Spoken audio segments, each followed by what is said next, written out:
What if I told you there's a place where death isn't the end, but just the beginning of a different kind of relationship? Where families don't just visit graves, they dig them up, unwrap their ancestors, and dance with them in the streets. Welcome to Madagascar, where one of the world's most extraordinary traditions takes place. This is famadihana, the turning of the bones, where the living and the dead come together in a celebration that will challenge everything you thought you knew about death. Imagine this. The sun rises over the highlands of Madagascar. Hundreds of people gather from villages near and far. A brass band starts playing. Drums echo across the hills. Then the family tomb opens. One by one, wrapped bundles are carefully lifted out. These aren't just objects. They're beloved grandparents, parents, siblings, family members who passed years ago but are about to rejoin the party. Bodies wrapped in silk shrouds are hoisted onto shoulders and carried high above the crowd. Music swells. People begin to dance. Not a slow, somber procession, but a joyful, energetic celebration. The dead are literally dancing with the living. This isn't a horror movie. This is love. This is famadihana. To understand famadihana, you need to understand how the Malagasy people view death itself. For them, death is not an ending. It's simply a transition. When someone dies in Madagascar, their spirit doesn't immediately leave for another world. Instead, it lingers. The dead are cold in their tombs. They're lonely. They miss their families. And most importantly, they haven't yet joined the ranks of the ancestors. The Malagasy believe there are only two classes in society: the living and the ancestors. But a person who has recently died belongs to neither. They exist in between, waiting for their body to fully decompose and for the proper ceremonies to be completed. Until that day comes, the spirits communicate with their families, often through dreams. A grandmother might appear to her grandson, saying she's cold and needs new clothes. A father might visit his daughter to request she organize a celebration in his honor. These aren't nightmares. They're invitations. The dead are asking to come home, even if just for a day. The tradition of famadihana began around the 17th century, though it likely evolved from even older funeral customs. The practice gained special momentum in the 1820s during the repatriation of soldiers' remains from distant battlefields. The word famadihana comes from the Malagasy word vadika, meaning to turn. It refers to the silk sheets called lamba mena, used to wrap the deceased.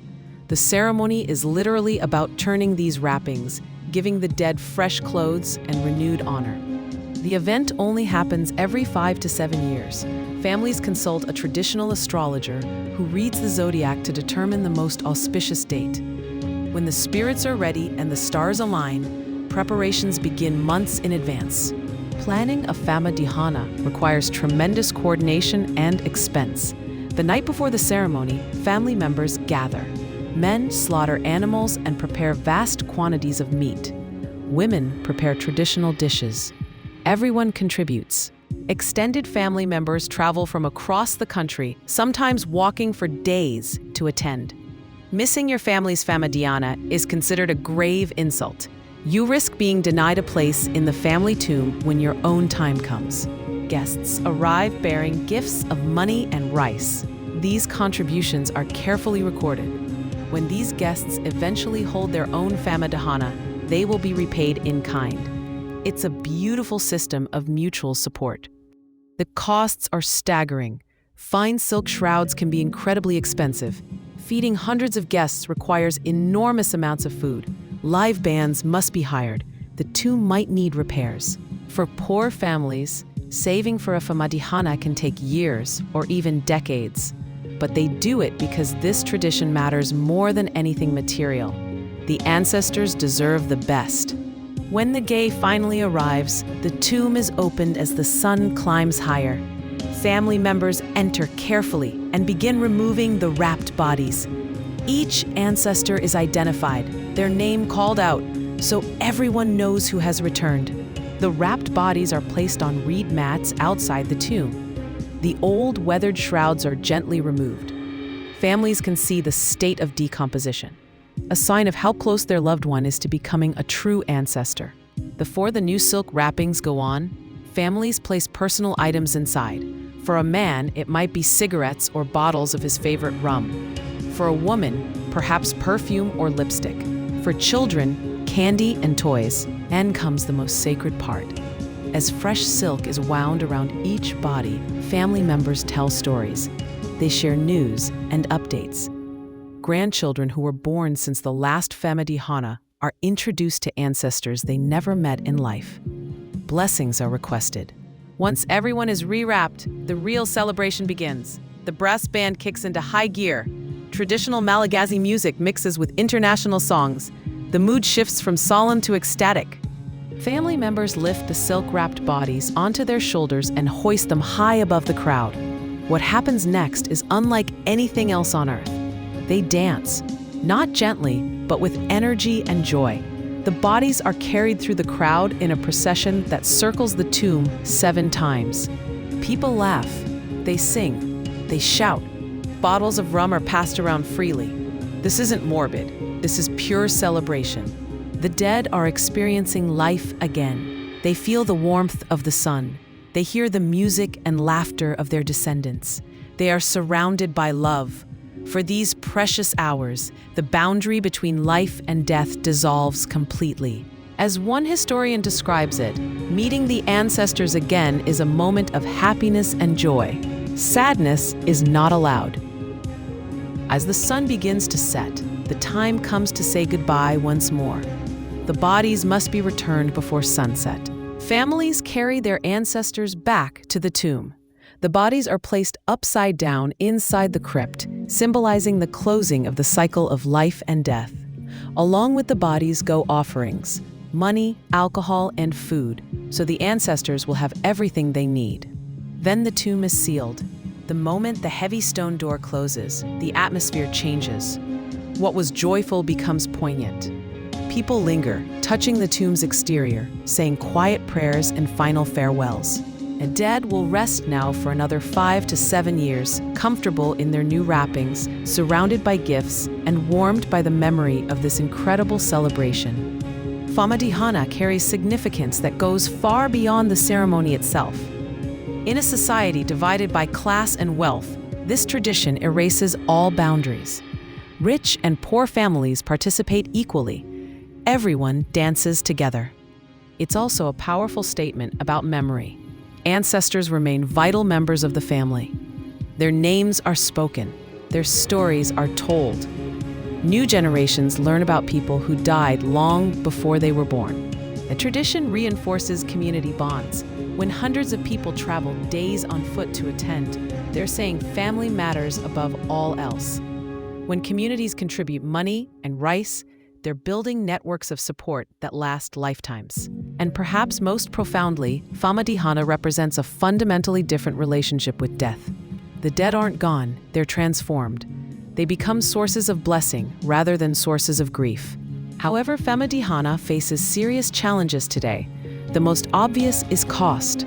As Madagascar's economy struggles and silk prices rise, fewer families can afford the expense. Christian evangelical groups have increasingly opposed the practice, calling it pagan. While the Catholic Church no longer objects, Protestant denominations have convinced many converts to abandon the tradition. There's also a public health concern. Health officials have connected famadihana to the spread of plague. If someone died from pneumonic plague and their body is later exhumed, the bacteria can still be transmitted. During a serious plague outbreak in 2017 that killed over 100 people, officials urged families not to conduct ceremonies with recent plague victims. But enforcement is difficult in rural areas and the tradition runs deep. Despite these challenges, many Malagasy families continue to honor their ancestors through famadihana. For them, the risks and costs are worth it. This is their heritage. This is their way of showing love. In an era when many cultures have become increasingly disconnected from death, hiding it away and speaking of it in whispers, Madagascar's famadihana stands as a profound alternative vision. Imagine being able to introduce your children to your grandmother who died before they were born. Imagine being able to thank your father one more time. Imagine death not as a wall, but as a permeable membrane through which love still flows. This is what famadihana offers, a reminder that how we treat our dead says everything about how we value life, family, and continuity. That honoring those who came before us enriches those who come after. For the Malagasy people who practice this tradition, their ancestors aren't distant memories, they're present, they're real, they're wrapped in silk, carried on shoulders, danced with in the sunlight, and loved as fiercely in death as they were in life. The tradition of famadihana challenges our assumptions about death, grief, family, and memory. It shows us that cultural practices we might find shocking make perfect sense within their own context. That what seems morbid to outsiders is actually a profound expression of love. Whether famadihana continues for another 400 years or gradually fades away remains to be seen. But for now, in the highlands of Madagascar during the dry winter months, something extraordinary still happens.